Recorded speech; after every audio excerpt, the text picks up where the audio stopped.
Fala galerinha, tudo bem com vocês? Bom, continuando as nossas aulas de geografia aqui pela internet, eu quero que vocês peguem a apostila 2 e abram na página 16. Hoje a gente vai continuar o tema 3 da apostila, que é sobre mapas. Na aula passada, a gente falou sobre os tipos de mapas. Então a gente retomou que o mapa é uma representação da realidade de um lugar. A gente lembrou também que é impossível representar 100%, ou seja, totalmente a realidade de um lugar. Por isso, todo mapa ele é temático, porque ele representa um tema da realidade. E a gente, inclusive, falou que dependendo do que ele representa, a gente pode classificar os mapas como qualitativos, quantitativos, ordenados ou dinâmicos.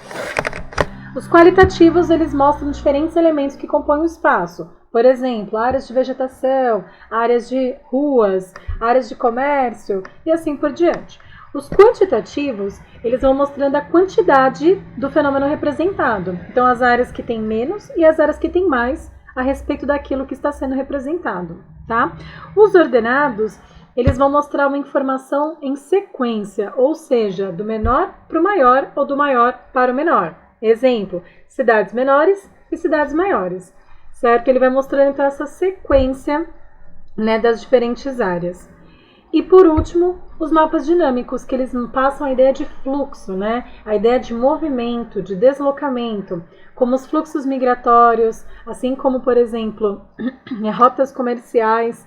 Ou seja, nesses mapas sempre há setas, né? São linhas usadas que saem de um ponto e vão para outro, ok? Bom, continuando então, hoje a gente vai falar do que uma representação tem que ter para ela ser considerada como um mapa.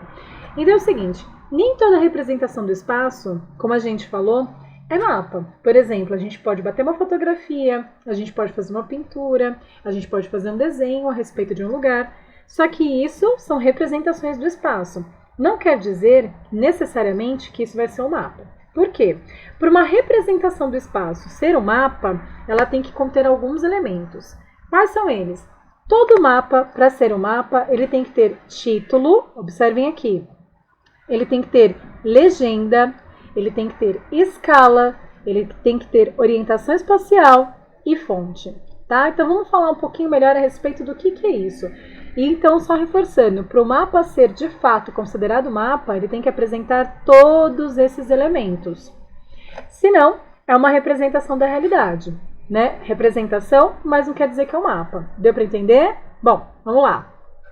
Um mapa, para ser chamado de mapa, ele tem que ter título. E pelo título, a gente já consegue ver qual local está sendo representado e o que daquele local está sendo representado. Por exemplo, aqui no mapa da apostila. Aqui está a América, então a gente já sabe que esse mapa está mostrando o continente americano. Tá, só que a América tem muitas coisas diferentes. Por exemplo, países diferentes, climas diferentes, relevos diferentes, vegetações diferentes, né, populações diferentes, atividades econômicas diferentes. Nossa, é muita coisa, né? Tá, então o que esse mapa mostra da América? Ele mostra, então, as fronteiras entre os países. Toda vez, então, que for político, mostra a ideia de fronteira entre os territórios. Então, aqui é o mapa político da América, que mostra, então, as fronteiras entre os diversos países que nós temos, ok? A gente já consegue saber o que o mapa vai mostrar apenas pelo seu título, olha só. Qual local está sendo representado e o que daquele local, apenas de olhar o título. Tudo bem? Continuando. Em segundo, a gente vai falar da legenda, que está aqui, ó. A explicação da legenda está aqui e a legenda está aqui. Então, o que a legenda mostra? Ela explica como que os elementos do espaço estão representados. Então, se for usando cores, como é o caso desse mapa aqui, que está dividindo a América em 3 partes, América do Norte, América Central e América do Sul, percebam que para representar isso foram usadas diferentes cores. Ah, mas como é que a gente sabe qual cor representa o quê? Pela legenda. A legenda explica, então, né, como que aqueles elementos estão representados no espaço. Vamos imaginar que no lugar de cores fossem usados símbolos, né? Só um exemplo. Também, a explicação do que cada símbolo representaria também estaria na legenda. Então, a legenda, ela te explica como que os elementos daquele mapa estão representados, o que eles querem dizer em relação à realidade daquele lugar. Tanto é que Assim como a gente já fez em sala de aula, existe um passo a passo para fazer a leitura de mapa. Primeira coisa que você tem que fazer ao ver o mapa é ver o título.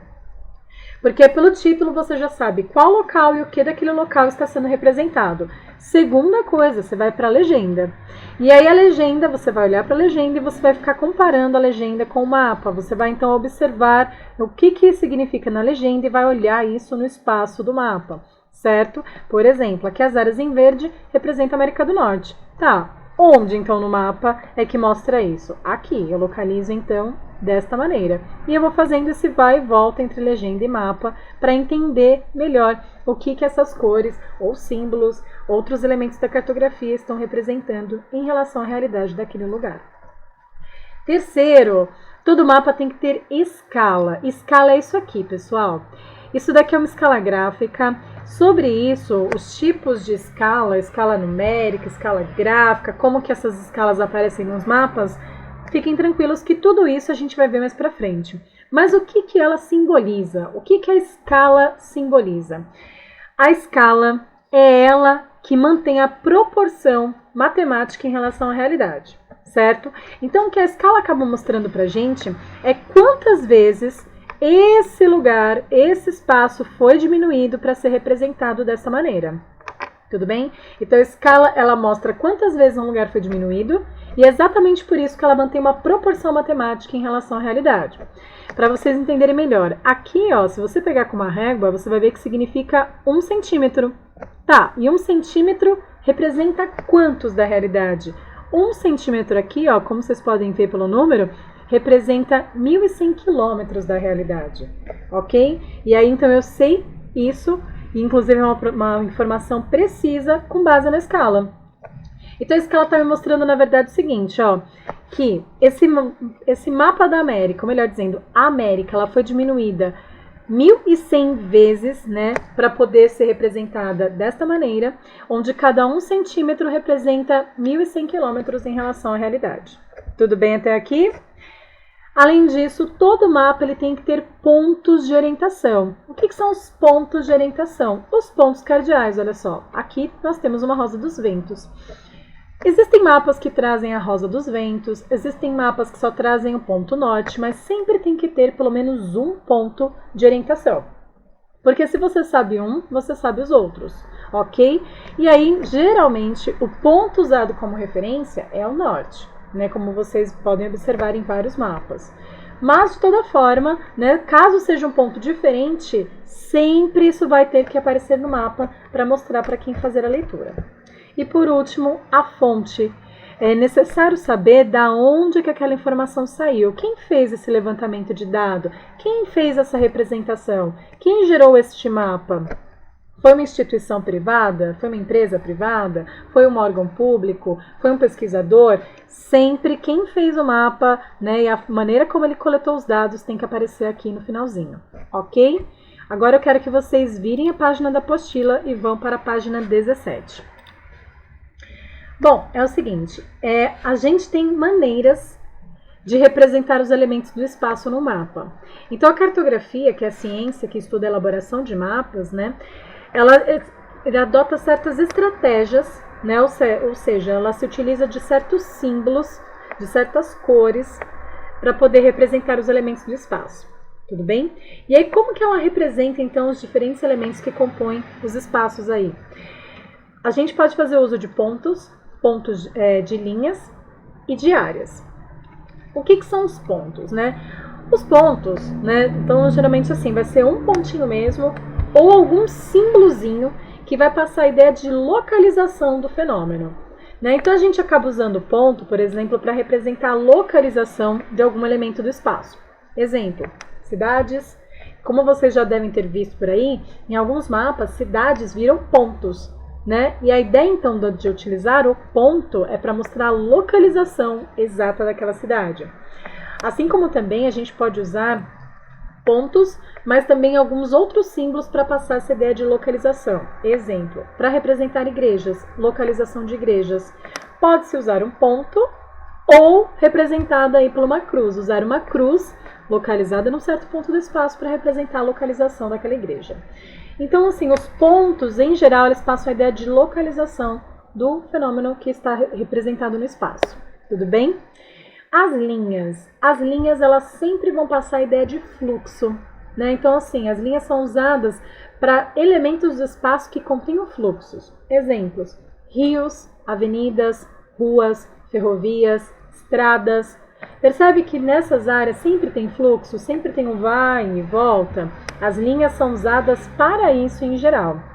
Vale a pena ressaltar. Quanto mais larga a linha no mapa, quer dizer que mais intenso é esse fenômeno representado. Exemplo: se eu estiver representando no mapa uma rua que não tem muito fluxo, vai ser uma linha bem fininha. Se for uma avenida que já tem mais fluxo de carros e pessoas, a linha já fica mais larga. Se for uma estrada, mais larga ainda, certo? Além disso, as linhas também elas acabam sendo usadas para representar outras coisas. O quê? Para delimitar áreas de fronteiras entre cidades, bairros, estados, países. Além disso, elas também conseguem mostrar a diferença de altitude, né, das áreas mais baixas para as áreas mais altas.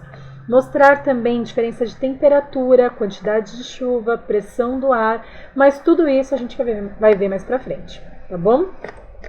E também as áreas. A cartografia vai se utilizar aí de áreas, né, para poder representar os fenômenos. Geralmente a ideia de área, ela vai ser utilizada para mostrar elementos que ocupam um grande espaço. Vamos melhorar isso? Área de vegetação. A área de um bioma, né, no espaço ocupa uma grande área. Então, como é que a gente vai representar isso? A gente vai representar isso também de uma maneira maior no mapa, né? Utilizando uma cor, utilizando algumas achuras. O que são achuras? São tracejados, pontinhos, que a gente utiliza para poder diferenciar as áreas. Por exemplo, vamos imaginar que a gente está fazendo um mapa de vegetação do Brasil. E aí, a gente pode usar as cores, ou não, a gente pode representar as diferentes vegetações que ocupam grandes áreas, fazendo uso de diferentes maneiras de linhas, diferentes pontos e assim por diante. Tudo bem?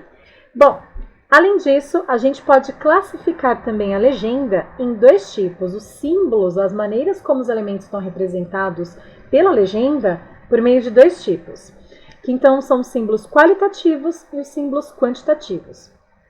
Só que sobre isso a gente fala na próxima aula. Um beijo para vocês!